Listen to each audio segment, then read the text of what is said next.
Audio clear है? एक बार comment section में कंफर्म कर दीजिए, इसके बाद हम अपने सेशन को, इस क्लास को स्टार्ट कर देंगे।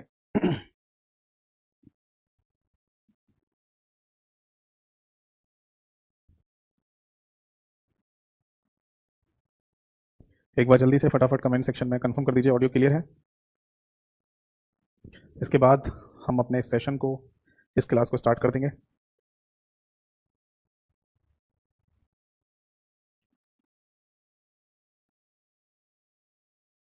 एक बार जल्दी से फटाफट कमेंट सेक्शन में कंफर्म।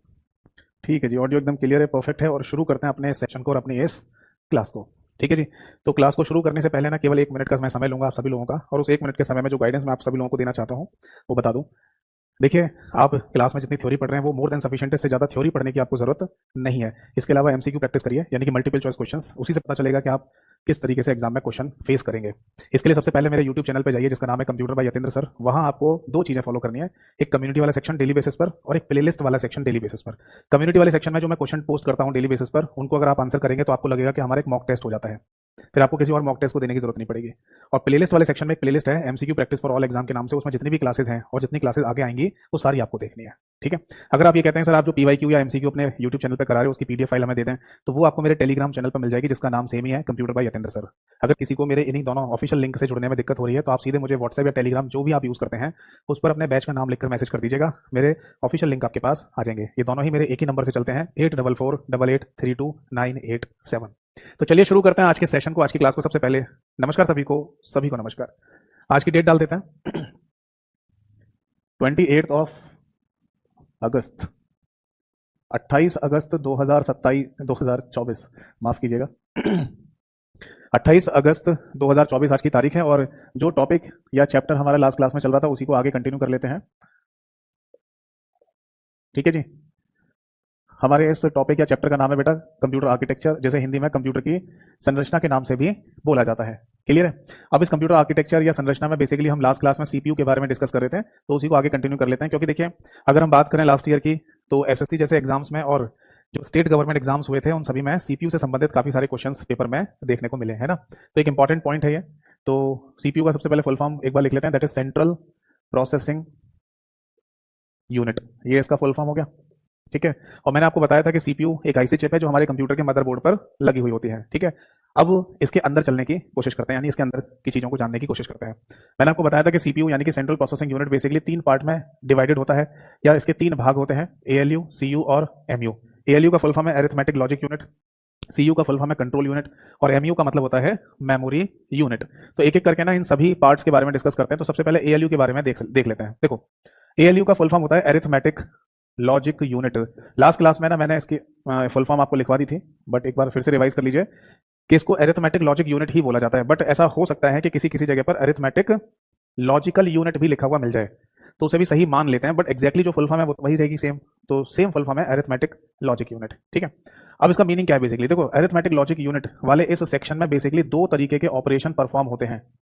पहला तो है अरिथमेटिक ऑपरेशन, यानी कि जितने भी अंक गणितीय ऑपरेशन होते हैं वो सारे के सारे इस वाले ही भाग में डन किए जाते हैं। समझ में आ गई बात? जैसे उदाहरण के लिए अगर आप प्लस कर रहे हैं, माइनस कर रहे हैं, मल्टीप्लिकेशन या डिवीजन जैसे ऑपरेशन को परफॉर्म कर रहे हैं, है ना, या रिजल्ट चाहते हैं इनका, तो ये वाले कैलकुलेशन, ये वाले ऑपरेशन सारे एएलयू के अंदर ही होंगे। जैसे मान लो आप कंप्यूटर को ये कह रहे हैं कि 2 + 2 करके बताओ क्या आंसर आएगा, तो 2 + 2 एक अरिथमेटिक ऑपरेशन हो गया ना, तो ये एएलयू वाले पार्ट के अंदर ही परफॉर्म होगा या डन किया जाएगा, ऐसे बोल सकते हैं। इसके अलावा होता है लॉजिकल ऑपरेशन। लॉजिकल ऑपरेशन कहने का मतलब होता है तार्किक ऑपरेशन। ठीक है। ऐसा हो सकता है कि बहुत सारे ऑपरेशन हमारे कंप्यूटर में परफॉर्म कराए जाएं जो कि तार्किक ऑपरेशन और लॉजिकल टाइप के। इसमें क्या होता है, लॉजिकल ऑपरेशन में ना हमेशा आपको जो भी आउटपुट मिलेगा वो हमेशा ट्रू या फॉल्स की फॉर्म में ही मिलेगा। एक तरीके से ऐसे कह दो, कंडीशन पर आधारित। जैसे मान लो आप कंप्यूटर को एक कंडीशन देते हैं, उस कंडीशन के अकॉर्डिंग कंप्यूटर आपको जो आउटपुट देगा या रिजल्ट देगा वो या तो ट्रू देगा या फॉल्स, बस यही 2 वैल्यू निकल के आएंगी। समझ में आ रहा है? तो इस तरीके की कंडीशंस को लॉजिकल कंडीशंस, लॉजिकल ऑपरेशंस ऐसे आप बोल सकते हैं। इसको एक सिंपल एग्जांपल से भी आप समझ सकते हो। जैसे कोई कॉइन है आपके पास, एक सिक्का है आपके पास, ठीक है, और आप उन सिक्कों के नाम, सिक्कों के दोनों साइड के नाम रख लो। जैसे हेड को आप ट्रू कह दो और टेल को आप फॉल्स कह दो, और जब आप किसी कॉइन को या सिक्के को हवा में उछालेंगे तो कोई एक ही तो पॉसिबिलिटी आएगी, या तो आपके सामने फ्रंट साइड पर हेड आएगा या टेल आएगा, मतलब ट्रू आएगा या फॉल्स आएगा। तो इस तरीके का एक ऑपरेशन हम कंप्यूटर को दे रहे हैं जिसमें जो आउटपुट निकल के आएगा वो या तो ट्रू होगा या फॉल्स होगा। तो इस तरीके के ऑपरेशन को लॉजिकल ऑपरेशंस कहा जाता है। तो बस हमें इतना ही ध्यान रखना है कि एएलयू वाले पार्ट के अंदर जितने भी कंप्यूटर में अरिथमेटिक और लॉजिकल ऑपरेशंस होते हैं वो सारे के सारे यहीं परफॉर्म होंगे। क्लियर है? अब इसके बाद देखिए next, that is CU. CU का फुल फॉर्म होता है बेटा कंट्रोल यूनिट। अब इसका क्या मीनिंग है? इसका मीनिंग है ना, हम समझेंगे एक एग्जाम में पूछे गए क्वेश्चन से। एग्जाम में ना एक क्वेश्चन पूछा गया था, मैं यहाँ एग्जाम शब्द लिख देता हूँ ताकि आपको याद रहे कि एग्जैक्टली यही भाषा क्वेश्चन की लिखी हुई आई थी जिसका सही आंसर कंट्रोल यूनिट था। वो क्वेश्चन क्या था मैं बताता हूँ। क्वेश्चन कुछ इस तरीके से पूछा गया था, the main circuitry of computer, the main circuitry of computer that directs the operation of CPU. Hindi में से कहा जाएगा कंप्यूटर का मुख्य परिपथ, कंप्यूटर का मुख्य परिपथ। अब देखो परिपथ शब्द का इस्तेमाल क्यों कर रहे हैं, क्योंकि परिपथ शब्द इस्तेमाल इसलिए किया जा रहा है क्योंकि ये सारी कहानी सीपीयू के अंदर चल रही है और सीपीयू क्या होता है, एक आईसी चिप होती है और आईसी चिप की फुल फॉर्म क्या है, इंटीग्रेटेड सर्किट चिप, समायोजन परिपथ चिप। यानी मोटा मोटा ये समझ लो कि सीपीयू के अंदर जो भी कहानी चल रही होगी, जो भी कुछ होगा वो सब परिपथ के रूप में ही होगा। यानी कि इसके अंदर वो रास्ते, वो परिपथ बने होंगे जिनमें होकर इलेक्ट्रिकल सिग्नल फ्लो करता होगा। समझ में आ रहा है? कोई भी आईसी चिप हो, चाहे सीपीयू हो, चाहे रैम हो, चाहे रोम हो, हर एक आईसी चिप के अंदर परिपथ बने होते हैं, सर्किट्स बने होते हैं जिनके अंदर होकर इलेक्ट्रिकल सिग्नल फ्लो करता है। इसलिए हर जगह पर परिपथ शब्द का इस्तेमाल कर लेते हैं, ठीक है, जब भी आईसी चिप की बात होगी।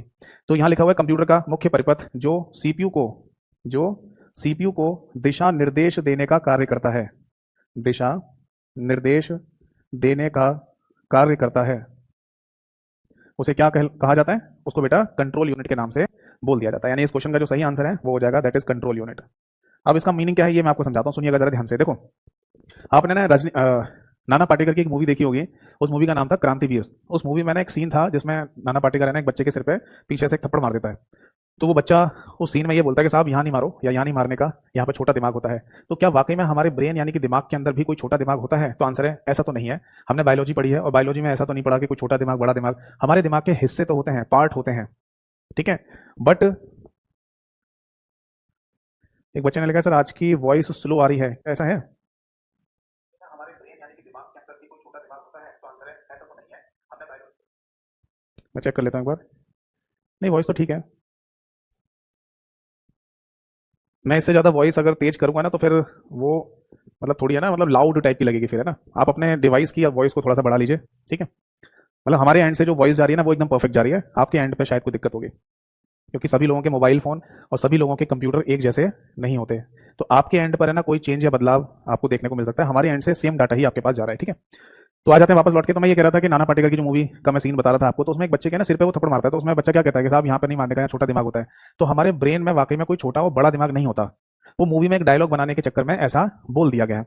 बट हमने बायोलॉजी पढ़ी है, हमें पता है कि दिमाग के पार्ट तो होते हैं, हिस्से होते हैं, बट छोटा बड़ा नहीं होता है। समझ में आ गई बात? तो जो वहां डायलॉग बनाया गया मूवी के लिए, वो बात यहाँ है ना फिट बैठ सकती है। जैसे कि मैंने आपको लास्ट क्लास में लिखवाया था कि हमारे कंप्यूटर का ब्रेन यानी दिमाग किसे कहा जाता है? सीपीयू को कहते हैं। तो ये सीपीयू का भी कोई छोटा दिमाग है या सीपीयू के अंदर भी यानी दिमाग के अंदर भी कोई छोटा सा दिमाग बैठा हुआ है? तो आंसर है जी हाँ, दैट इज कंट्रोल यूनिट। तो इसीलिए ना एग्जाम में क्वेश्चन पूछा गया, the main circuitry of computer that direct the operation of CPU, यानी कि कंप्यूटर का वो मुख्य परिपथ जो सीपीयू को ही दिशा निर्देश दे रहा है कि तुम्हें ये काम करना है, तुम्हें ये काम करना है। तो मतलब दिमाग के अंदर भी कोई छोटा दिमाग बैठा हुआ है जो इसे बताता रहता है कि तुम्हें ये काम करना है, ठीक है। अब आगे देखिए, ये सब नोट कर लिया ना आपने? देखिए वैसे तो है ना नोट्स खुद से ही बनाने चाहिए, बट अगर आपका नोट्स बनाने का मन नहीं करता है तो आपको पता ही है मेरा टेलीग्राम चैनल है जिसकी जानकारी मैंने क्लास की शुरुआत में आपको दी थी। वहाँ पर कंप्यूटर आर्किटेक्चर की कंप्लीट क्लास पीडीएफ आपको मिल जाएगी जिसमें यही सब चीज़ें लिखी हुई हैं। आप क्लास को देखने के बाद उस पीडीएफ फाइल से रिवीजन कर सकते हैं। पीडीएफ फाइल को डाउनलोड जरूर कर लीजिएगा ताकि अगर कभी प्रिंट आउट निकलवाने की जरूरत पड़े तो निकलवा लेना, ठीक है। अब देखो ये तो है ना एक थ्योरेटिकल क्वेश्चन हो गया कि सीयू बेसिकली काम क्या करता है, सीयू यानी कंट्रोल यूनिट का काम क्या है, ठीक है। सीपीयू को दिशा निर्देश देता है, बट एक्चुअल में इसके कुछ फंक्शंस भी तो होंगे। तो आप नीचे लिखिएगा, जगह नहीं है इसलिए मैं ऊपर लिख रहा हूं। अब लिखिए फंक्शंस, यानी कि एग्जैक्टली सीयू यानी कि कंट्रोल यूनिट का कार्य क्या होता है। देखो जी मैं समझाता हूं। एक डायग्राम है ना, हमें हमेशा याद रखना है जब तक हमारा सिलेबस कंप्लीट नहीं हो रहा। सारा डेटा कंप्यूटर का हार्ड डिस्क में स्टोर है। हार्ड डिस्क के बाद जब डेटा आगे की तरफ जाता है तो रैम में पहुंचेगा, और रैम से डाटा जब आगे की तरफ पहुंचेगा तो पहुंचेगा किसके पास? सीपीयू के पास, यानी कि सेंट्रल प्रोसेसिंग यूनिट के पास इनपुट के रूप में। सीपीयू के द्वारा प्रोसेसिंग होगी और एक आउटपुट जनरेट होगा जो आपको मॉनिटर की स्क्रीन पर दिखाई देगा। यस और नो? यस। अब फाइनली है ना सीपीयू के पास जो डेटा आता है, इसको है ना आई का मतलब होता है यहाँ पर इनपुट। तो सीपीयू के रिस्पेक्ट में ऐसा बोल देते हैं कि इनपुट आ रहा है, आउटपुट निकलेगा। है ना, इनपुट आ रहा है, प्रोसेसिंग होने के बाद आउटपुट निकलेगा, ऐसा बोल सकते हैं। बट एक्चुअली जो सीपीयू के पास डाटा आया है या डेटा कह दीजिए, उसको है ना एक नाम से और भी जाना जाता है, दैट इज इंस्ट्रक्शन। अब ये इंस्ट्रक्शन शब्द क्यों इस्तेमाल किया गया है वो मैं ना आपको बताऊंगा जब कंप्यूटर सॉफ्टवेयर वाला चैप्टर हमारा शुरू होगा, वहां आपको एक्जैक्टली पता चल जाएगा कि इंस्ट्रक्शन शब्द का मीनिंग क्या होता है। तो नॉर्मली है ना, अभी फिलहाल के लिए आप इतना याद कर लीजिए कि सीपीयू के पास जो भी डेटा आता है, जिसको हम इनपुट कहते हैं कि इनपुट जा रहा है सीपीयू के अंदर, तो वो बेसिकली इंस्ट्रक्शन के नाम से भी जाना जाता है। तो ऐसा मैं बोल सकता हूं कि सीपीयू के अंदर इंस्ट्रक्शंस आ रही हैं, अनुदेश आ रहे हैं, हाँ बोल सकता हूं। तो बेसिकली हमारे कंप्यूटर में सीपीयू के अंदर जो सीयू है यानी कि कंट्रोल यूनिट, ये सबसे पहले इन्हीं इंस्ट्रक्शंस को रीड करने का काम करता है। किसके लिए? सीपीयू के लिए। समझ पा रहे हैं? अब यहां पर रीड इंस्ट्रक्शन का मतलब ये नहीं है कि इंस्ट्रक्शन को पढ़ रहा है, रीड का हिंदी तो पढ़ना ही होता है, तो आप ये नहीं लिखेंगे कि इंस्ट्रक्शंस को पढ़ना। रीड का मतलब एक तरीके से रिसीव करना है यहां पर। समझ पा रहे हैं? मतलब कोई मेरे घर के दरवाजे पर आया है और मैंने उसे रिसीव किया, घर में अंदर बिठाया उसे, तो मैं इस बात को ऐसे भी कर सकता हूं कि मैंने किसी व्यक्ति को रीड किया। समझ पा रहे हैं? क्योंकि रीड करने का मतलब आप ऐसे समझ लो कि मैं उसे पहचानता था और मैंने उसे अपने घर में बिठा लिया। अब ये नहीं है कि मैं उसे पढ़ रहा हूं। समझ में आ रही बात? तो रीड लिखा जरूर जाता है, बट इसका मतलब पढ़ना नहीं होता यहाँ पर, इसका मतलब होता है रिसीव करना, प्राप्त करना। तो सबसे पहला काम होता है कंट्रोल यूनिट का सीपीयू के पास आने वाले इंस्ट्रक्शंस को यानी अनुदेशों को रीड करना सीपीयू के लिए। नेक्स्ट होता है इंटरप्रेट करना, इंटरप्रेट इंस्ट्रक्शंस। इसका क्या मतलब है? इसका मतलब ये होता है अनुदेशों को सीपीयू के मुताबिक बनाना। इंटरप्रिटेशन आपने अंग्रेजी पढ़ी है तो आपने इंटरप्रिटेशन शब्द भी कहीं ना कहीं सुना या पढ़ा होगा। इंटरप्रिटेशन का मतलब आप समझ लो मुताबिक बनाना। जैसे कोई चीज आपके अकॉर्डिंग नहीं है तो आप उसे अपने अकॉर्डिंग बदल रहे हैं या बना रहे हैं ताकि आपको वो चीज आसानी से समझ में आ जाए, तो उसी को इंटरप्रिटेशन के नाम से बोल देते हैं। आप चाहें तो ऐसा लिख सकते हैं अपने अनुसार बनाना, या केवल लिख लो अनुसार बनाना। समझ में आ गई बात या नहीं? किसी भी चीज को आप अपने अनुसार बना ले रहे हैं ताकि वो चीज आपके समझ में आ जाए, तो उसी को इंटरप्रिटेशन के नाम से बोल दिया जाता है। तो बेसिकली जो इंस्ट्रक्शन सीपीयू के पास आई हैं अभी, उसे सीपीयू समझ जाए, इसलिए इंटरप्रिटेशन का काम भी कंट्रोल यूनिट ही करके देता है। और सबसे लास्ट में एक पॉइंट आता है that is execute instructions. Execute instruction का मतलब ये होता है कि फाइनली अब इंटरप्रिटेशन हो गया है, सीपीयू को उठाकर ये डाटा दे दिया जाएगा और सीपीयू अब इसका आउटपुट बनाने की प्रोसेसिंग, आउटपुट बनाने की जो प्रक्रिया है वो अब शुरू कर दे। समझ में आ रही बात? ऐसे समझ लो कि सीपीयू के अंदर यानी सेंट्रल प्रोसेसिंग यूनिट के अंदर जैसी कोई इंस्ट्रक्शन आती है या डेटा आता है, डेटा ही इंस्ट्रक्शन है, तो उसको रीड करने का काम कंट्रोल यूनिट का है, उसको सीपीयू के लिए सीपीयू के अनुसार बनाने का काम कंट्रोल यूनिट का है, और फाइनली सीपीयू को आगे बढ़ाकर दे देना ताकि अब इसकी प्रोसेसिंग करने के बाद आउटपुट बना दे। सीपीयू क्या कर दे? प्रोसेसिंग करने के बाद आउटपुट बना के दे दे। तो इसको एग्जीक्यूट इंस्ट्रक्शन के नाम से भी बोल दिया जाता है। समझ में आ रहा है? एग्जीक्यूशन का मतलब किसी काम का होना। तो एग्जीक्यूट इंस्ट्रक्शन, इंटरप्रेट इंस्ट्रक्शन और रीड इंस्ट्रक्शन, ये तीनों ही काम होते हैं कंट्रोल यूनिट के। अब सुनिए एग्जाम में क्वेश्चन क्या पूछते हैं। क्वेश्चन ये पूछा जाता है कि बताइए कंट्रोल यूनिट का इनमें से कौन सा फंक्शन है या नहीं है।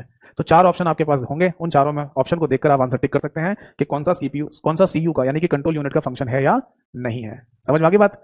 जैसे 4 ऑप्शन दे दिए जाए और कहा जाए कौन सा नहीं है, तो जो चौथे ऑप्शन पे कुछ भी लिखा हो वही नहीं होगा, क्योंकि सीयू के तो 3 ही फंक्शन होते हैं, रीड, इंटरप्रेट और एग्जीक्यूट इंस्ट्रक्शन। ठीक है जी, नोट कर लीजिए, कोई डाउट है तो पूछिए। अब इसके बाद है ना हम आगे बढ़ेंगे और मेमोरी यूनिट की बात करते हैं, सीपीयू के तीसरे भाग की, थर्ड पार्ट की। ये क्या होता है समझते हैं। हेडिंग डालिए एमयू। देखो बेटा, एमयू का फुल फॉर्म होता है मेमोरी यूनिट। मेमोरी यूनिट, क्या इसका कोई हिंदी अनुवाद हो सकता है? नहीं, ये फुल फॉर्म है, फुल फॉर्म्स को हिंदी में कभी नहीं लिखा जाता। आप इसको मेमोरी यानी स्मृति और यूनिट को इकाई ऐसे नहीं बोल सकते, मेमोरी यूनिट को मेमोरी यूनिट ही कहा जाएगा। बट हमारा अगला नेक्स्ट जो चैप्टर होगा उसका नाम भी इसी से मिलता जुलता होगा, मेमोरी यूनिट्स। उसे वहां पर हम बोल देंगे मेमोरी इकाइयां।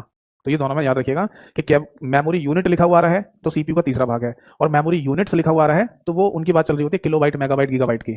ठीक है जी, ये दिमाग में रखिएगा।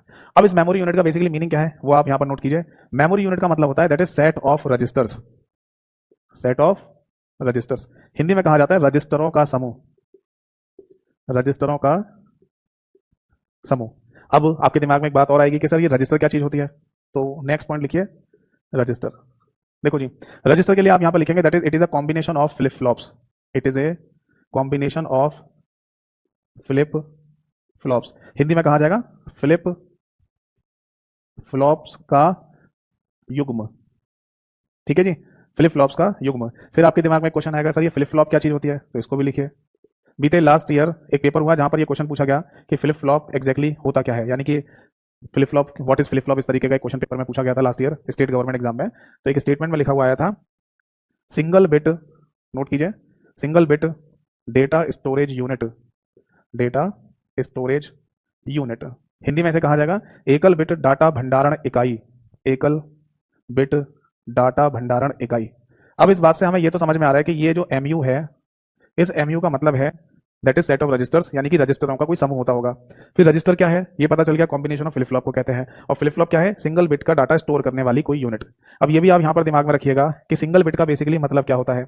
सिंगल बिट का मतलब होता है या तो सिंगल जीरो या सिंगल वन, ऐसे लिख लो, या तो जीरो लिखाओ या फिर वन लिखाओ, इसी को सिंगल बिट के नाम से बोल दिया जाता है। ये बात जब मैं आपको इस चैप्टर को पढ़ा रहा था तब भी स्टार्टिंग में मैंने बताई थी कि हमारे कंप्यूटर के अंदर सिंगल बिट शब्द इस्तेमाल करो या वन बिट शब्द इस्तेमाल करो, दोनों का मतलब सेम ही होता है। आप चाहें तो वन बिट शब्द का इस्तेमाल भी कर सकते हैं और इसका सिंपल सा मीनिंग है या तो जीरो या वन। तो अगर आप अपने कंप्यूटर में एक सिंगल जीरो को स्टोर कराना चाहते हैं तो उसके लिए भी फ्लिप फ्लॉप नाम का एक यूनिट इस्तेमाल में लाया जाता है। और अगर आप वन को स्टोर कराना चाहते हैं तो उसके लिए भी फ्लिप फ्लॉप नाम का एक यूनिट इस्तेमाल में लाया जाता है। ये बात हम सभी लोगों को पता है कि हमारा जो डिजिटल कंप्यूटर है इसमें सारा का सारा खेल जीरो और वन का ही है। जीरो वन ही ट्रांसफर होते हैं, जीरो वन ही स्टोर किए जाते हैं। तो यहाँ पर एक सिंगल जीरो को या एक सिंगल वन को स्टोर करने के लिए जो चीज बनी हुई है उसी को फ्लिप फ्लॉप के नाम से बोला जाता है। अब आपके दिमाग में ये बात आएगी कि सर ये फ्लिप फ्लॉप एग्जैक्टली कैसे बनता है, आनी चाहिए ना, क्योंकि मेमोरी यूनिट का मतलब क्या है, रजिस्टर से बनी हुई कोई चीज, रजिस्टर का मतलब क्या है, फ्लिप फ्लॉप से बनी हुई कोई चीज, और फ्लिप फ्लॉप का मतलब क्या है, एक सिंगल डाटा को स्टोर करने वाली यूनिट। बट ये किससे बनी होती है ये भी तो पता होना चाहिए। तो बेटा इनसे नीचे भी एक शब्द होता है और वो है बेटा लॉजिक गेट्स।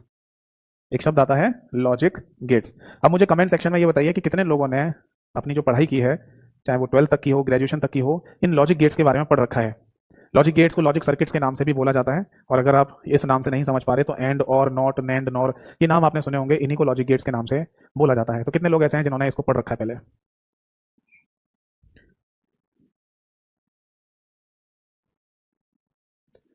चलिए बहुत अच्छी बात है, बहुत सारे लोगों ने इसके बारे में पढ़ रखा है, ये तो अच्छी बात है। तो आप लोगों ने जिन्होंने इसके बारे में पढ़ रखा है लॉजिक गेट के बारे में, वो सब रिवीजन करेंगे, ठीक है। और जिन लोगों ने नहीं पढ़ा कोई दिक्कत वाली बात नहीं है, मैं आराम से उनको समझाऊंगा इस बात को और आपको आराम से समझना है और समझ में भी आएगा अगर आप आराम से समझेंगे तो, ठीक है। तो बेटा देखो एक्चुअली हम क्या करेंगे, अब लॉजिक गेट से ही पढ़ना शुरू करेंगे। यानी लॉजिक गेट का मीनिंग क्या है किसी आईसी चिप के अंदर, वो समझेंगे सबसे पहले। फिर लॉजिक गेट जैसे ही समझ में आ जाएगा तो फ्लिप फ्लॉप भी समझ में आ जाएगा हमको, फ्लिप फ्लॉप कैसे काम करता है। ये तो एक थ्योरेटिकल पॉइंट हो गया कि ये सिंगल बिट का डाटा स्टोर करता है, बट इसको इसका मीनिंग क्या है, ये कैसे काम करता है, वो मैं समझाऊंगा बाद में। फिर जब फ्लिप फ्लॉप समझ में आ जाएगा तो रजिस्टर समझ में आ जाएगा, और रजिस्टर समझ में आएगा तो फिर हमें सीपीयू का तीसरा भाग यानी कि मेमोरी यूनिट के बारे में भी समझ में आ जाएगा। क्लियर है बेटा? देखो आगे बढ़ते हैं। सबसे पहले ना हेडिंग डालिए लॉजिक गेट्स।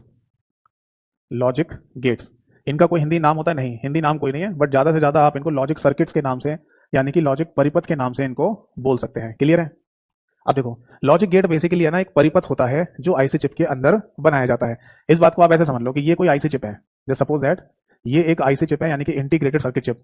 इसके ना एक साइड पर यहाँ पर पिन होती हैं जिनको कंप्यूटर के मदरबोर्ड पर लगाया जाता है, और दूसरी साइड पर यहाँ पर पिन होंगी जिनको कंप्यूटर के मदरबोर्ड पर अटैच किया जाता है या लगाया जाता है। ठीक है जी, मान लीजिए कंप्यूटर के मदरबोर्ड पर किसी बस के थ्रू, ये क्या है बस, बस मैं आपको ऑलरेडी पढ़ा चुका हूँ, तो बस के थ्रू कोई सिग्नल आ रहा है यहाँ पर, ठीक है। और ये सिग्नल मान लीजिए यहाँ से इधर जाना है, यहाँ से सिग्नल आ रहा है और इधर जाना है किसी दूसरे बस के थ्रू। भाई आईसी चिप अगर बीच में कहीं कंप्यूटर के मदरबोर्ड पर लगी हुई है तो उससे बसेस कनेक्टेड होती हैं। तो एक साइड से ना कोई सिग्नल आ रहा है और दूसरी साइड से सिग्नल निकल रहा है, तो यहाँ बीच में भी तो कुछ होगा, यहाँ पर भी तो बीच में अंदर कुछ होगा, यस और नो। तो यहाँ बीच में अंदर बने होते हैं सर्किट्स यानी कि परिपथ, जिनमें होकर इलेक्ट्रिकल करंट फ्लो करता है और फाइनली दूसरी साइड से निकल जाता है। तो बीच में यहाँ पर जो परिपथ बने हुए हैं इस आईसी चिप के अंदर, वो बेसिकली लॉजिक गेट या लॉजिक सर्किट्स के नाम से बोले जाते हैं। आपको याद होगा मैंने लास्ट क्लास में आपको बताया था कि सीपीयू हमारी एक आईसी चिप है जिसके अंदर लाखों की संख्या में लॉजिक गेट और ट्रांजिस्टर्स होते हैं। बीते कुछ समय पहले ये क्वेश्चन भी पेपर में आया है कि सीपीयू क्या कंसिस्ट करता है, वहां पर लॉजिक गेट नहीं पूछा था, केवल ऑप्शन में लिख के दिया था लाखों की संख्या में ट्रांजिस्टर्स, तो वो सही आंसर था। तो ट्रांजिस्टर और लॉजिक गेट्स ये दो नाम याद रखिए, हर एक आईसी चिप के अंदर होते हैं, किसी में कम होंगे किसी में ज्यादा होंगे। सीपीयू जैसी आईसी चिप में ये इनकी संख्या लाखों में होती है, ठीक है जी। तो ये लॉजिक गेट का या लॉजिक सर्किट का कॉन्सेप्ट क्या है वो मैं समझाता हूँ। एक्चुअली है ना हमने कुछ परिपथ या सर्किट्स बनाए जिनके अंदर होकर हमें इलेक्ट्रिकल करंट फ्लो कराना था। तो हमने एक सर्किट बनाया और उसका नाम दिया एंड, एक सर्किट बनाया जिसका नाम रखा और एक सर्किट बनाया जिसका नाम रखा नॉट के नाम से। तो बेसिकली लॉजिक गेट में यही तीन बेसिक लॉजिक गेट्स होते हैं। यानी अगर कभी क्वेश्चन ये पूछ लिया जाए कि लॉजिक गेट के केस में बेसिक लॉजिक गेट्स किन्हें कहा जाता है, बेसिक लॉजिक परिपथ किन्हें कहा जाता है, तो आंसर होगा एंड और नॉट, यानी एंड और नॉट, ये तीनों के तीनों। अब इन्हीं तीनों लॉजिक गेट को मिलाकर है ना नए सर्किट्स भी बनाए गए। जैसे ऐसा हो सकता है ना कि कोई दो अलग अलग चीजें उनको मिलाकर एक तीसरी चीज बना ली जाए, तो इस तरीके से कुछ और लॉजिक गेट्स भी बनाए गए हैं, जैसे कि नैंड के नाम से। नैंड का मतलब है नॉट प्लस एंड, यानी कि एंड ही हो गया और ये वाला नॉट में से एन को यहाँ पर रख दो तो नैंड बन जाएगा। इसी तरीके से एक और लॉजिक गेट बनाया गया जो नॉर के नाम से है, इसका मतलब नॉट प्लस और होता है। फिर एक और लॉजिक गेट बनाया गया जिसको एक्सॉर कहते हैं, एक्सॉर का मतलब होता है एक्सक्लूसिव और, यहाँ पर भी और लॉजिक गेट का ही कॉन्सेप्ट है। और फिर एक और बनाया गया है जिसको एक्स नॉर के नाम से बोलते हैं, यानी कि एक्सक्लूसिव नॉर के नाम से इसको बोला जाता है। समझ में आ गई बात? कई बार है ना आपको ये एक्सक्लूसिव और ऐसे भी लिखा हुआ मिल सकता है, जैसे कि एक्स और और ये एक्स नॉर आपको ऐसे भी लिखा हुआ मिल जाएगा। तो ये जो बाद के हमने 4 लॉजिक गेट बनाए हैं, इनका नाम क्या है? इनको बोला जाता है 4 derived logic gates. Derived logic gates. Derived शब्द का इस्तेमाल हम तब करते हैं जब हम किसी चीज को यूज करते हुए कोई नई चीज आगे बना लें। डिराइव करते हैं मतलब आगे लेके जाएं उसे। तो एंड और नॉट, इन तीनों लॉजिक गेट को मिलाकर हमने नए लॉजिक गेट बना लिए जिनका नाम है नैंड, नॉर, एक्सॉर और एक्सनॉर। तो टोटल मिला के कितने लॉजिक गेट्स हो गए? टोटल मिला के ना 7 लॉजिक गेट का कॉन्सेप्ट होता है किसी भी आईसी चिप के डेवलपमेंट में। मतलब कोई भी अगर आईसी चिप बन रही है इस तरीके की, उस आईसी चिप के अंदर इन्हीं लॉजिक गेट का कॉन्सेप्ट होगा। समझ में आ रहा है? मैं ऐसा नहीं कह रहा कि सभी लॉजिक गेट है ना किसी आईसी चिप के अंदर होंगे, बट लॉजिक गेट होंगे। ऐसा हो सकता है कि हमने कोई आईसी चिप बनाई हो जो नैंड गेट पर आधारित हो, नैंड का इस्तेमाल करके बनाई गई हो। कोई लॉजिक चिप, कोई आईसी चिप ऐसी हो सकती है जिसमें नॉर का इस्तेमाल किया गया हो, है ना? इट माइट बी पॉसिबल, ऐसा हो सकता है। बट ऐसा नहीं होगा कि सारे के सारे लॉजिक गेट एक ही आईसी चिप के अंदर डाल दिए जाएंगे, ऐसा नहीं होता है। और होगा इनका कॉन्सेप्ट जरूर। समझ में आ गई बात? चलिए अब इन सातों लॉजिक गेट को ना थोड़ा थोड़ा समझते हैं कि इनका बेसिकली मीनिंग क्या होता है। देखो जी, सबसे पहले ना हम एंड लॉजिक गेट की, अच्छा मैं इनको पढ़ाऊं उससे पहले दो छोटे छोटे क्वेश्चन और हैं, वो और समझ लीजिए। ये जो नॉट लॉजिक गेट यहाँ पर लिखा हुआ है, इसके आगे लिख लीजिए इन्वर्टर। ऐसा एग्जामों में पूछ लिया जाता है कि इनमें से इन्वर्टर किसे कहा जाता है कंप्यूटर में, तो आंसर है नॉट लॉजिक गेट को। ऐसा क्यों? क्योंकि ये नॉट नाम का जो लॉजिक गेट है, इसका डायग्राम बेसिकली ऐसे बनता है, इस तरीके से। तो अगर आप इसे इनपुट में, ये हो गया इसका इनपुट, ठीक है, और यहां पर मान लीजिए ये आउटपुट निकाल के दे रहा है, ठीक है। तो अगर आप इसे इनपुट में 1 देंगे तो ये 0 निकालेगा, और इनपुट में 0 देंगे तो ये 1 आउटपुट निकाल के देगा। इसीलिए इसको इन्वर्टर के नाम से बोला जाता है। ये इन्वर्टर नाम उसी तरीके से समझ लीजिए जैसे हमारे घर में भी तो इन्वर्टर होता है। हमारे घर में रखा हुआ जो इन्वर्टर है वो भी इसी तरीके से काम कर रहा है। जब हमारे घर में इलेक्ट्रिसिटी पावर सप्लाई आ रही होती है, यानी जिसे बिजली आना कहा जाता है, तब उस बिजली पावर सप्लाई को बोलते हैं बेटा एसी, यानी कि ऑल्टरनेटिंग करंट। इसके बारे में मैंने क्लास की शुरुआत में भी आपको बताया था, है ना? तो ऑल्टरनेटिंग करंट को क्या करता है इन्वर्टर? ये है मान लीजिए हमारे घर में लगा हुआ इन्वर्टर, और आपको पता होगा कि इन्वर्टर के साथ है ना हमारे घर में एक बैटरी जुड़ी होती है, बैटरी लगाई जाती है इन्वर्टर के साथ। कई बार ऐसे एक साथ भी बोलते हैं इन्वर्टर बैटरी। तो जो ऑल्टरनेटिंग करंट आता है यानी एसी, ये इन्वर्टर क्या करता है, उसको डीसी में यानी कि डायरेक्ट करंट में बदलकर बैटरी में स्टोर कर देता है। और जब इलेक्ट्रिसिटी पावर सप्लाई कट होती है, यानी जिसे बिजली चले जाना कहा जाता है, उस समय पर है ना बैटरी में स्टोर ये डीसी जो होता है यानी डायरेक्ट करंट, इसको फिर से एसी में बदलने का काम कर देता है। समझ में आ रही है बात? ठीक है, आप इसे नोट कीजिए यहाँ तक। तब तक है ना मैं एक छोटी सी कॉल अटेंड कर लूँ, मैनेजमेंट टीम की कॉल आ रही है, बस 2 मिनट लगेंगे।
वॉइस क्लियर है? सबसे पहले मैं सॉरी फॉर इनकन्वीनियंस बोलूंगा, माफ कीजिएगा कि क्लास को बीच में डिस्टर्ब करना पड़ा मेरे को।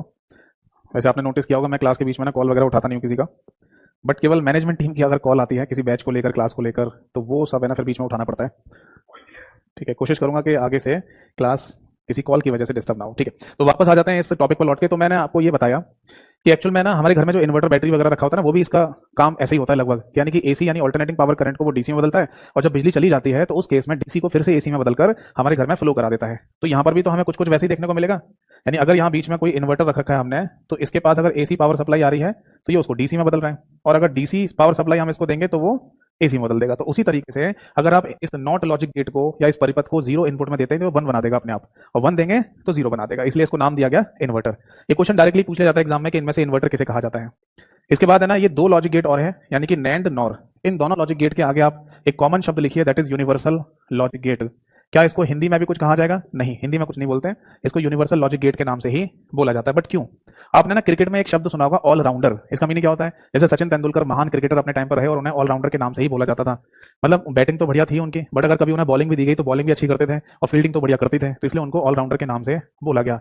ऐसे ही समझ लीजिए कि दो लॉजिक गेट ऐसे इन सातों में जिनको ऑलराउंडर कह सकते हैं। अब ऑलराउंडर शब्द की जगह यहाँ पर यूनिवर्सल शब्द का इस्तेमाल किया जाता है। इसका मीनिंग यह है बेटा कि इस लॉजिक गेट से यानी कि नैंड से, ऐसे समझ लो इन सातों में दो आदमी है, ये एक आदमी का नाम है नैंड और एक आदमी का नाम है नॉर। तो अगर एक आदमी नैंड के नाम से और इससे ये कहा जाए कि तुम एंड वाला काम कर सकते हो, तो ये कहेगा हाँ कर लूंगा। और वाला काम कर सकते हो, हाँ कर लूंगा। नॉट का कर सकते हो, कर लूंगा। इससे कहा जाए कि नॉर का भी कर सकते हो, हाँ कर लूंगा। एक्सॉर का, एक्स नॉर का, किसी का भी काम कर सकते हो, हाँ कर लूंगा। यानी कि जो काम है ना ये बाकी के लॉजिक गेट करते हैं, वही काम अकेला नैंड भी कर सकता है। ऐसे ही नॉर नाम के एक आदमी से पूछा गया कि क्या तुम है ना एंड वाला काम कर सकते हो जो ये काम करता है? हाँ ये कर लूंगा। और का, नॉट का, नॉर से पूछा गया नैंड का भी कर सकते हो? हाँ इसका भी कर दूंगा। एक्सॉर का, एक्स नॉर का, हाँ, यानी कि नॉर अकेला बाकी 6 का काम भी कर सकता है, जिस प्रकार नैंड अकेला बाकी 6 का काम कर सकता है। तो इसीलिए इन दोनों लॉजिक गेट को यूनिवर्सल लॉजिक गेट के नाम से जाना जाता है या बोल दिया जाता है। तो एग्जाम में बस इतना ही पूछा जा सकता है कि बताओ इनमें से यूनिवर्सल लॉजिक गेट कौन से होते हैं, तो इन दोनों के नाम आपको याद रखना है। आई होप सो कि आपने नोट कर लिया होगा। ठीक है, अब एक एक करके ना इन लॉजिक गेट के बारे में मैं आपको समझाता हूँ, इनका मीनिंग क्या है। ठीक है, और इसको आगे देखते हैं। देखो जी, सबसे पहले हेडिंग डालिए एंड लॉजिक गेट के बारे में समझते हैं। हेडिंग डालिए एंड लॉजिक गेट। देखो एंड लॉजिक गेट का ना अपना एक डायग्राम भी होता है समझने के लिए। कुछ इस तरीके से ये बनाया जाएगा जिसमें ए और बी दो इनपुट हैं और सी हमारा आउटपुट होता है। तो यहाँ पर लिख लीजिए ए और बी इनपुट है और सी आउटपुट है। इस बात को आप ऐसे समझ लो कि ये बिजली के दो तार हैं। आपने देखा है अगर आपके पास कोई बल्ब है ना, जिसको आपने एक होल्डर में लगा रखा है और फिर उसमें से तार से एक प्लग जोड़ लिया आपने, और उस प्लग को जैसे स्विच बोर्ड में लगाते हैं, प्लग की दो पिन को स्विच बोर्ड में लगाते हैं, वो बल्ब जलने लग जाता है ना। या फिर किसी बल्ब को सीधे एक तार से जोड़ लो, है ना, या एक तार जिसमें प्लग लगा हुआ है उससे जोड़ लो और फिर बोर्ड में लगा दीजिए और बल्ब ऑन हो जाता है, जल जाता है, जलने लगता है। तो ऐसे समझ लो कि यहाँ पर एक बल्ब लगा हुआ है, ठीक, और ये है वो दो तार जिसे आपने बिजली के बोर्ड में लगा दिया। अब जैसे बिजली के बोर्ड में लगाओगे आप, यहाँ पर बल्ब जलना शुरू हो जाएगा। तो इसका सिंपल सा मतलब यही है कि ये हो गए दो इनपुट और यहाँ पर हमें फाइनली आउटपुट देखने को मिल रहा है। ठीक, तो ये डायग्राम कुछ इस तरीके से इसका बनाया जाता है। इसके बाद नेक्स्ट पॉइंट आता है लॉजिकल एक्सप्रेशन। देखिए अगर कुछ पर्टिकुलर एग्जाम की बात करें तो उनमें ना ये लॉजिकल एक्सप्रेशन और आगे की चीजें भी पूछी जा सकती है, वरना ज्यादातर केस में ना इन लॉजिक गेट के नाम और जो कुछ पॉइंट मैंने आपको बताए उतने ही पूछते हैं। देखो एक्चुअली क्या है, ये कंप्यूटर स्पेशल बैच है और कंप्यूटर स्पेशल बैच में ना हमें सभी का ध्यान रखना है, यूपी का भी ध्यान रखना है, एमपी का भी ध्यान रखना है। तो एक कॉमन सिलेबस मेरे को यहाँ पर कराना होता है, इसलिए मैं इन सभी लॉजिक गेट के बारे में डिटेल में आपको बता देता हूँ। ठीक है, बट अगर किसी को लगता है कि ये थोड़ा सा ज्यादा टेक्निकल टाइप का हो रहा है, हमें नहीं समझ में आ रहा, तो वो चाहे तो इन लॉजिक गेट के नाम और एक लॉजिकल एक्सप्रेशन, बस इतना ही ध्यान में रखिएगा। बाकी डायग्राम तो कभी आता नहीं है। और एक चीज मैं यहाँ पर और समझाऊंगा, ट्रुथ टेबल, उसको भी छोड़ सकते हैं। फिर से सुन लीजिए, अगर किसी को ये चीजें ज्यादा टेक्निकल लगें तो केवल और केवल लॉजिक गेट का नाम और लॉजिकल एक्सप्रेशन को याद रखना, बाकी चीजें छोड़ देना। क्योंकि 4 चीजें होती हैं। पहला चीज तो ये हो गई नाम, दूसरा चीज हो गई डायग्राम, तीसरा चीज होगी लॉजिकल एक्सप्रेशन, और चौथी चीज यहाँ जो आएगी अभी, उसे ट्रुथ टेबल के नाम से बोला जाता है, जिसको हिंदी में सत्यता सारणी भी बोलते हैं। ऐसी लॉजिकल एक्सप्रेशन को भी है ना तार्किक अभिव्यक्ति के नाम से बोला जाता है, तार्किक अभिव्यक्ति। समझ में आ गई बात? तो मैं यहाँ पर है ना आपको बता दूं 2 स्टार बना के कि ये तो है ना 2 स्टार का मतलब ये नाम ध्यान रखना है और लॉजिकल एक्सप्रेशन याद रखना है आपको। ये दोनों चीज तो सभी को याद करनी है, बट अगर कोई थोड़ा सा और डिटेल में पढ़ना चाहे तो डायग्राम को भी याद रखिएगा और ट्रुथ टेबल को भी याद रखिएगा। ठीक है जी, आप अपने एग्जाम के अकॉर्डिंग देख लेना, अगर आपके एग्जाम में ऐसे क्वेश्चन बहुत डीप में पूछे जाने तो इनको पूरा पढ़िएगा। तो पहली चीज तो होगी नाम, दूसरा हो गया डायग्राम, तीसरा हो गया लॉजिकल एक्सप्रेशन, और वो होता है कुछ इस तरीके से C is equal to A dot B। अब यहाँ पर जो डॉट है ना वो कोई मल्टीप्लिकेशन का सिंबल नहीं है, वो एक केवल सिंबल है, बस केवल और केवल सिंबल है, यानी कि एक प्रतीक या चिन्ह। क्योंकि ज्यादातर लोग यही समझते हैं कि इस डॉट का मतलब मल्टीप्लिकेशन होता है, मल्टीप्लिकेशन नहीं है। ठीक है, ऐसा हो सकता है कि इसकी जगह कोई और सिंबल रख लिया जाता, बट डॉट रखा गया है तो ठीक है, वही मानना पड़ेगा, वही पढ़ना पड़ेगा हमको। ठीक, तो ये याद रखना है। इसके बाद है ना ट्रुथ टेबल यानी कि सत्यता सारणी कि ये काम कैसे कर रहा है लॉजिक गेट, इसको समझते हैं कुछ इस तरीके से। ए और बी हमारे दो इनपुट हैं और सी हमारा आउटपुट है। जब हमारे पास दो इनपुट होते हैं तो उस दो इनपुट के इनपुट कॉम्बिनेशन कितने बनाए जा सकते हैं। जैसे उदाहरण के लिए समझ लीजिए कि हमारे पास दो इनपुट हैं 0 और 1, ठीक है ना, 0 और 1। इस 0 और 1 से इनपुट के कॉम्बिनेशन कितने बना सकते हो, दो दो वाले। या फिर ऐसे समझ लो और सिंपल तरीके से कि आपके पास दो डब्बे हैं, ठीक है, इन दोनों डब्बों में आपको 0 1 को फिट करना है, बट मैक्सिमम पॉसिबिलिटी के साथ। कैसे करोगे, देखो पहला केस तो ये बन सकता है कि आप दोनों जगह पे 0 0 फिट कर दो, मतलब 0 और 1 का इस्तेमाल करना है आपको, बट दो डब्बों के अंदर केवल। तो पहली पॉसिबिलिटी तो यही बनेगी ना कि आप दोनों जगह पे 0 0 पुट कर दो। दूसरी पॉसिबिलिटी ये बन सकती है कि आप एक में 0 और एक में 1 पुट कर दो। और तीसरी पॉसिबिलिटी ये बन सकती है कि आप यहाँ पर 1 और एक में 0 पुट कर दीजिए। और चौथी पॉसिबिलिटी ये बन जाएगी, जैसे आपने दोनों जगह पर 0 0 पुट किया है वैसे आप दोनों जगह पर 1 1 पुट कर दो। यानी अगर हमारे पास इनपुट के लिए दो वैल्यू हैं 0 और 1 केवल, और इनके दो दो के इनपुट कॉम्बिनेशन हमें बनाने हैं, तो मैक्सिमम 4 इनपुट कॉम्बिनेशन ही बनेंगे। समझ रहे हैं इस बात को। अब यहाँ पर 2 की पावर का यूज कीजिए। आपको पता है कि कंप्यूटर में ना हर जगह पर 2 की पावर n का इस्तेमाल किया जाता है। तो 2 की पावर n में ना यहाँ पर n की वैल्यू देखो, देखो आप हर बार कितने कितने बिट यहाँ पर रख रहे हो, दो दो बिट रख रहे हो, मतलब 0 1 का यूज करना है आपको, बट हर बार दो दो बिट रख रहे हो ना, तो यहाँ पर n की वैल्यू 2 पुट कर दो, तो आंसर कितना आ जाएगा, दैट इज 4। ऐसे ही आगे बढ़ता जाएगा। यानी अगर कभी आपसे ये कहा जाए 0 1 का इस्तेमाल करो, बट 0 1 के है ना जो कॉम्बिनेशन है वो 3 3 के बनाइए, तो आप 3 बार 0 रख सकते हो। फिर आप ऐसे कर सकते हो, यहाँ 0 यहाँ 1 यहाँ 0 कर दो, इस तरीके से कॉम्बिनेशन और बढ़ा सकते हो, है ना। तो उसमें क्या हो जाएगा कि 2 की पावर n में वैल्यू हो जाएगी 3, तो आंसर आ जाएगा 8। यानी कि अगर आप 3 3 के 0 1 के कॉम्बिनेशन बनाते हैं तो मैक्सिमम 8 कॉम्बिनेशन बनेंगे। इस तरीके से हम आगे का आइडिया लगा सकते हैं। समझ में आ गई बात। तो फिलहाल के लिए इतना समझ लीजिए कि अगर हमारे पास 0 और 1 है, दो ही वैल्यू हैं केवल, और इनके दो दो के कॉम्बिनेशन अगर हमें बनाने हैं तो मैक्सिमम 4 कॉम्बिनेशन बनेंगे, और वो होंगे दैट इज 0 0 0 1 1 0 और 1 1। समझ में आ गई बात, ठीक है। अब इसका आउटपुट चाहिए, कहने का मतलब ए और बी की वैल्यू यहाँ पर रखिए और सी में हमें फाइनली आउटपुट चाहिए। तो इस केस में आउटपुट यहाँ आता है 0, यहाँ आएगा 0, यहाँ पर भी आएगा 0 और यहाँ आएगा 1। आप बोलेंगे सर ये तो बिल्कुल है ना मल्टीप्लिकेशन वाला ही हो गया, 0 का 0 से मल्टीप्लाई करोगे तो 0 आएगा, 0 से 1 का मल्टीप्लाई करोगे तो 0 आएगा, 1 का 0 से मल्टीप्लाई करोगे तो 0 आएगा, 1 का 1 से मल्टीप्लाई करोगे तो 1 आएगा, जैसे कि यहाँ मल्टीप्लिकेशन जैसा सिंबल है। तो बेटा ऐसा नहीं है, ये लॉजिकल ऑपरेशंस हैं। समझ में आ रही है बात। इसमें यहाँ पर मल्टीप्लिकेशन डिवीजन का कॉन्सेप्ट नहीं है, ये एक लॉजिकल कंडीशन टाइप की है। जैसे मैं समझाता हूँ, देखो मान लीजिए आपको खेलना है, समझना इस बात को। मैं केवल एंड लॉजिक गेट में इतना डिटेल में पढ़ा रहा हूँ, इसके आगे के लॉजिक गेट को जल्दी जल्दी खत्म करेंगे क्योंकि आपको यहाँ पर सारी बातें समझ में आ जाएंगी। ध्यान से सुनना, ये लॉजिकल कंडीशन कैसे काम करती हैं। जैसे मान लो आपको खेलना है। अब खेलने के लिए दो चीजें आप पहले से सोच के बैठे हुए हो।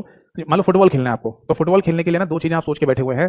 पहली बात कि आप है ना बारिश हो रही होगी तभी खेलने जाएंगे, और दूसरी बात आपका दोस्त आ जाएगा तभी खेलने जाएंगे। ये आपने मन में बिठा लिया। इनमें से कोई भी एक भी कंडीशन अगर नहीं फुलफिल हुई तो आप खेलने नहीं जाओगे। तो ये समझ लो कि रेन हो रही है यानी कि बारिश, यहाँ पर रेन लिख लो और यहाँ पर लिख लीजिए फ्रेंड यानी कि आपका दोस्त। ठीक है जी, जब बारिश होगी और दोस्त आएगा तभी आपको खेलने जाना है। अब सुनना जरा, मान लीजिए बारिश नहीं हो रही, कुछ देर के लिए 0 को मान लीजिए नो या फॉल्स कह दीजिए और 1 को ट्रू कह दीजिए। मैं यहाँ लिख देता हूँ, 1 को आप यहाँ पर ट्रू लिख लीजिए और 0 को आप यहाँ पर फॉल्स लिख लीजिए। समझ में आ गई बात। यानी कि 1 हमारा हाँ है और 0 हमारा ना है। तो अगर मान लीजिए बारिश नहीं हो रही है और दोस्त भी नहीं आया तो क्या आप खेलने जाओगे? नहीं, खेलने नहीं जा रहे। मान लीजिए कि अगर बारिश नहीं हो रही है और दोस्त आ गया तो भी क्या खेलने जाओगे फुटबॉल? नहीं जा रहे भाई, बारिश में ही तो खेलना था दोस्त के साथ, कंडीशन तो पहले बना के बैठे हुए हैं। अगर मान लो बारिश हो गई और दोस्त नहीं आया तो भी क्या खेलने जाओगे? नहीं, अब भी नहीं जा रहे, क्योंकि बारिश होनी चाहिए और दोस्त भी आना चाहिए तभी खेलने जाएंगे। तो देखो बारिश हो रही है और दोस्त भी आ गया, हाँ जी हाँ, अब खेलने जाएंगे फुटबॉल बारिश में। तो इस तरीके की लॉजिकल कंडीशंस बनाई जाती है कंप्यूटर के अंदर, जिनसे हमें आउटपुट प्राप्त होता है। तो यहाँ पर जो बीच में सिंबल है डॉट वाला, वो कोई मल्टीप्लिकेशन का सिंबल नहीं है, वो एक केवल सिंबल है, प्रतीक है, एक चिन्ह है बस, जो कि डॉट के रूप में दिखाई दे रहा है आपको। समझ में आ गई बात। चलिए, तो ये नोट करने की जरूरत नहीं थी, केवल और केवल ट्रुथ टेबल को आप यहाँ पर नोट कर सकते हैं। अब सुनिए जरा ध्यान से कि जिन लोगों के एग्जाम में अगर मान लो ये लॉजिक गेट के क्वेश्चन देखने को मिले हैं PYQs में यानी प्रीवियस ईयर पेपर में, तो वो इस ट्रुथ टेबल को याद रखिएगा।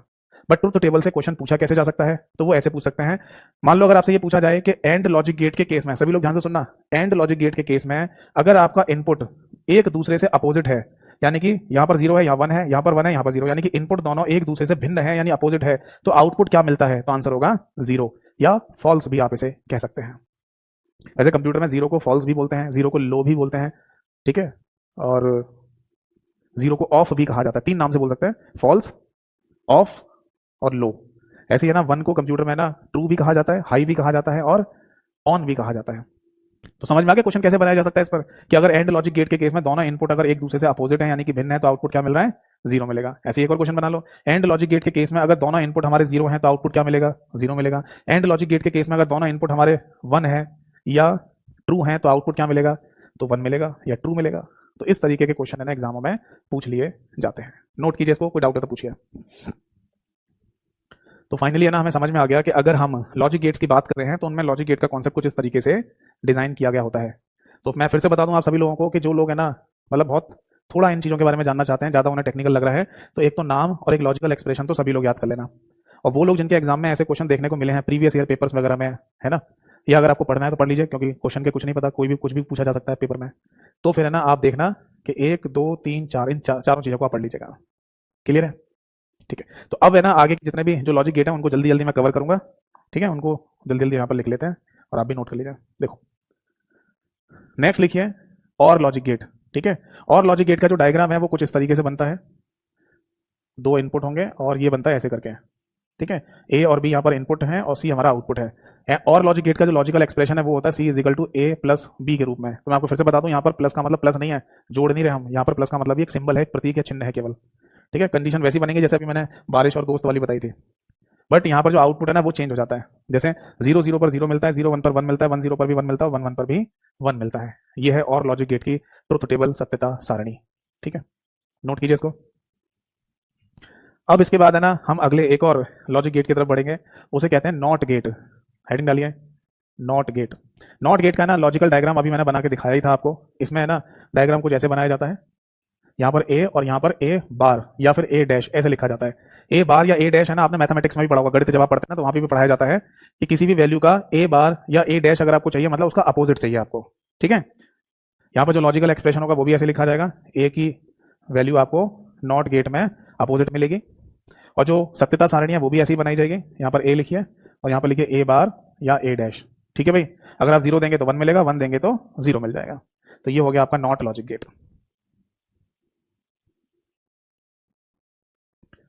इसके बाद है ना मैंने आपको लिखवाया नैंड लॉजिक गेट। ठीक है, नैंड के बारे में मैंने आपको बताया कि इसमें नॉट के साथ एंड को जोड़ा गया है, इसलिए इसका नाम पड़ा NAND logic gate. Logical expression इसका बनेगा कुछ इस तरीके से। पहले तो आप बना लीजिए एंड लॉजिक गेट और उसमें यहाँ पर नॉट लगा दीजिए। नॉट का मतलब गोला, इसी को बोलते हैं नॉट। तो ए और बी हमारा यहाँ इनपुट हो गया और सी हमारा आउटपुट हो गया। ठीक है, लॉजिकल एक्सप्रेशन कैसे बनेगा, सी इज इक्वल टू, पहले तो एंड का लिख लो, एंड का लॉजिक एक्सप्रेशन यही लिखवाया था, और इसके ऊपर बार लगा दो यानी कि अपोजिट। तो चाहे तो ऐसे लिख दो चाहे फिर ऐसे लिख दो, दोनों का मीनिंग सेम ही होता है। ए डॉट बी का बार या ए डॉट बी का होल डैश ऐसे बोला जाएगा। नैंड लॉजिक गेट का लॉजिक ट्रुथ टेबल ऐसे बनेगा। पहले आप है ना एंड का टेबल बना लो। एंड का क्या बना था, 0 0 की वैल्यू 0 आई थी, 0 1 की वैल्यू 0 आई थी, 1 0 की वैल्यू 0 आई थी, और 1 1 पे वैल्यू 1 आई थी। तो ये हो गया बेटा एंड का, है ना। अब बनाना है आपको नैंड का। तो नैंड क्या होता है, एंड का अपोजिट, उल्टा, यानी कि जो सी आउटपुट आया इसका सी का डैश आपको चाहिए। तो बस जो यहाँ लिखा है उसका अपोजिट लिख दो। यहाँ 0 है तो 1 आ जाएगा, 0 है तो 1 आ जाएगा, 0 है तो 1 आ जाएगा, और 1 है तो 0 आ जाएगा। यानी मोटा मोटा नैंड का जो आउटपुट है वो हमें सी डैश या सी बार के रूप में वहां लास्ट में लिखा हुआ दिखाई दे रहा है। क्लियर है जी, समझ में आ गया। अब लिखिए, इसके बाद आता है NOR logic gate. NOR logic gate का मतलब होता है कि और लॉजिक गेट में आपने नॉट को जोड़ दिया है। डायग्राम बदल लो, पहले बनाइए और का डायग्राम और यहाँ पर नॉट लगा दीजिए, बन गया नॉर। ए और बी इनपुट है और सी हमारा आउटपुट है। लॉजिकल एक्सप्रेशन कैसे बनेगा, यानी कि तार्किक अभिव्यक्ति, C is equal to A plus B का होल बार, या फिर आप इसको ए प्लस बी का होल डैश भी लिख सकते हैं। ठीक है बेटा, अब जो ट्रुथ टेबल बनेगी वो ऐसे बनेगी। क्वेश्चन तो समझ गया ना, ट्रुथ टेबल पर बेस कैसे पूछे जा सकते हैं। यहाँ पे लिखो ए और बी हमारे इनपुट है, सी हमारा आउटपुट है। ठीक है, 0 0 0 1 1 0 1 1, आउटपुट क्या था 0 1 1 1, किस केस में, और के केस में। अब आपको निकालना है नॉर। तो नॉर क्या होता है, और का अपोजिट। तो जहां 0 है उसका 1 कर दो और जहां 1 है उसका 0 कर दो। ये आ गया आपका नॉर का आउटपुट। ठीक है बेटा, अब इसके बाद लिखिए एक्सॉर का आउटपुट।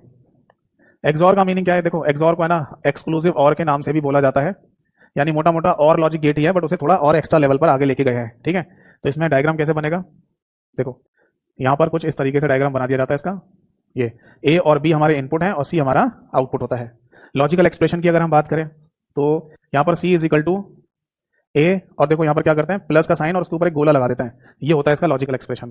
क्योंकि मैंने देखो पहले ही बोला ना कि यहाँ जो बीच में सिंबल लगे हुए हैं ये कोई मैथमेटिक्स वाले सिंबल नहीं है, जैसे कि डॉट या प्लस का साइन, क्योंकि मैथमेटिक्स में फिर ये वाला सिंबल कहाँ होता। तो ये केवल एक सिंबल है, बस प्रतीक या चिन्ह इन्हें कह सकते हो हिंदी में। ठीक, जब इसे एक्सपेंड करते हैं तो ये वैल्यू निकलती है, C is equal to A bar B plus A B bar, या फिर इसी बात को आप ऐसे भी लिख सकते हैं, C is equal to A dash B plus A B dash, ऐसा भी लिख सकते हो। ठीक है, अब आ जाते हैं इसकी ट्रुथ टेबल पर, यानी कि सत्यता सारणी पर, और ये बनेगी कुछ ऐसे, ए और बी हमारे इनपुट है और सी हमारा आउटपुट होगा। तो इनपुट कॉम्बिनेशन बनेंगे 0 0 0 1 1 0 और 1 1, है ना। तो यहाँ जो आउटपुट आता है उसमें ऐसे आएगा, दोनों जीरो होंगे तो भी जीरो आंसर आएगा, दोनों वन होंगे तो भी आंसर जीरो आएगा। अगर इनपुट हमारे एक दूसरे से अपोजिट है, यानी जीरो वन है या वन जीरो है, तभी आंसर वन आएगा, अदरवाइज दोनों जीरो या दोनों वन पर आंसर जीरो ही आता है। नोट कर लीजिए इसको।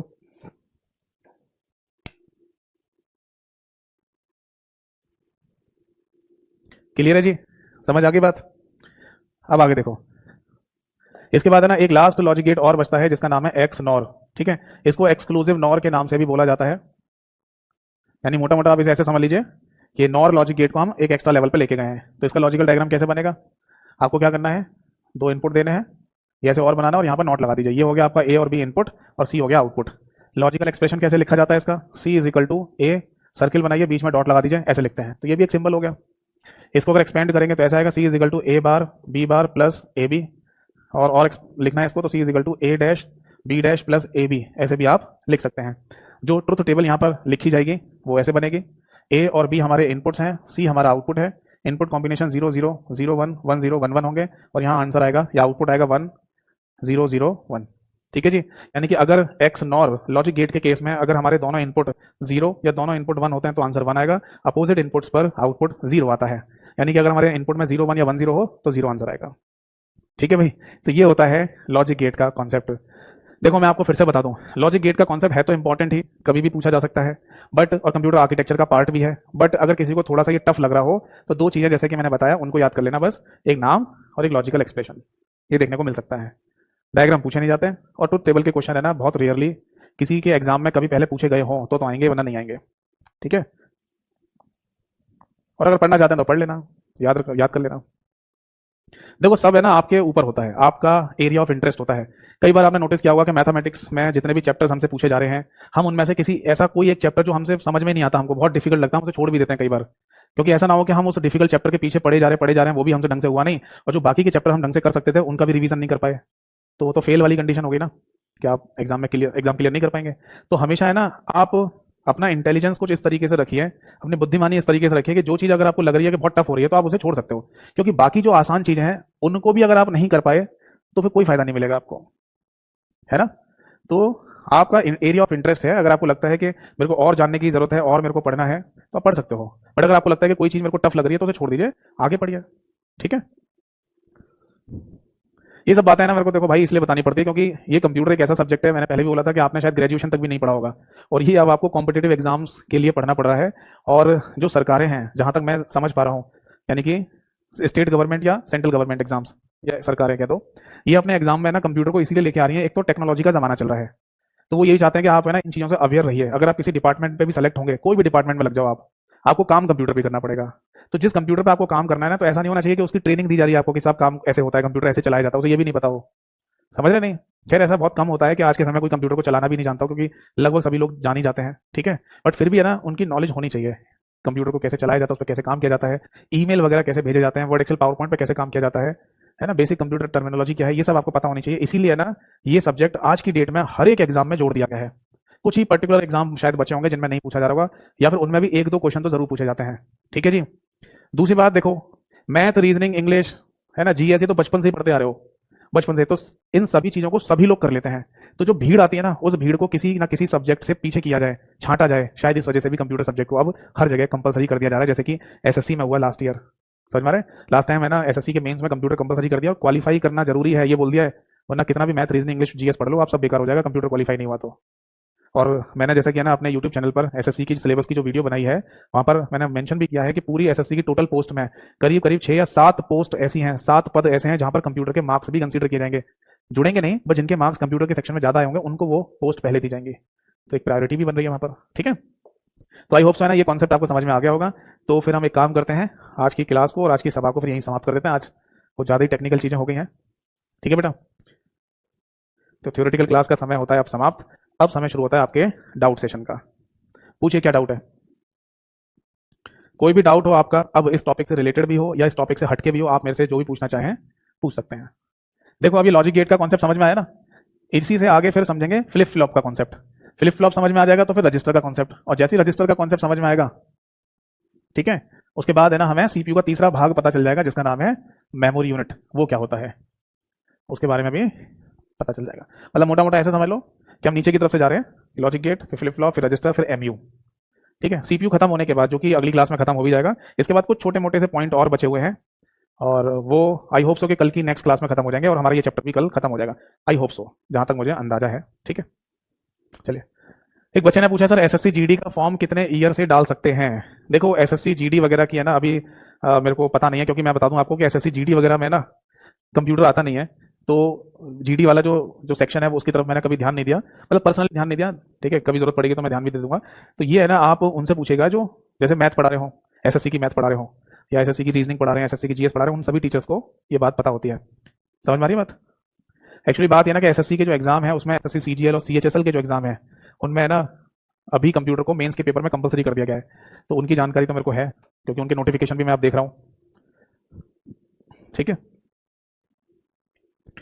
वही बात है ना कि अगर आप किसी एक पर्टिकुलर एरिया में मतलब पढ़ा रहे हैं तो आपको उधर की नॉलेज ज़्यादा रहती है, और वो एरिया जहाँ आप नहीं टीच कर रहे हैं या कोई नोटिफिकेशन ही नहीं देखते हैं तो वो चीज़ आपके दिमाग में नहीं होती है या क्लियर नहीं होती है। तो मैं ऐसा है ना आपको कुछ मिस गाइड नहीं करूँगा, क्लियर बोल रहा हूँ।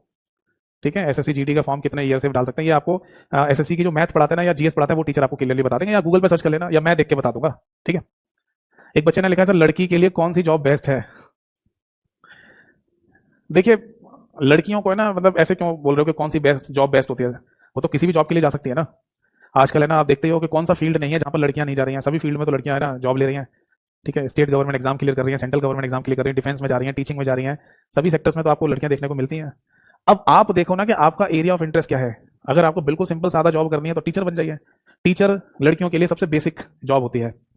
आप जाइए सुबह सुबह स्कूल जाइए, पढ़ाइए बच्चों को, दोपहर तक वापस आ जाओ घर में। ठीक है ना? तो फिर आप खुद से भी सोचिए ना कि कौन सी जॉब है ना हम मेरे को ज़्यादा सही लगती है, मेरे कंफर्ट में रहेगी, तो ये खुद से भी सोचना चाहिए। मैं ऐसे नहीं बोल पाऊंगा कि लड़कियों के लिए यही वाली जॉब बेस्ट है। मैं ये भी नहीं कहूंगा कि लड़कियों के लिए प्राइवेट जॉब बेस्ट है कि गवर्नमेंट जॉब बेस्ट है। अगर किसी लड़की का गवर्नमेंट सर्विस में अगर सिलेक्शन नहीं हो रहा है गवर्नमेंट जॉब के लिए तो फिर वो प्राइवेट में जा सकती है। ऐसा थोड़ी कि गवर्नमेंट में सिलेक्शन नहीं होगा तो आप नौकरी नहीं करना करोगे, प्राइवेट में कर लो।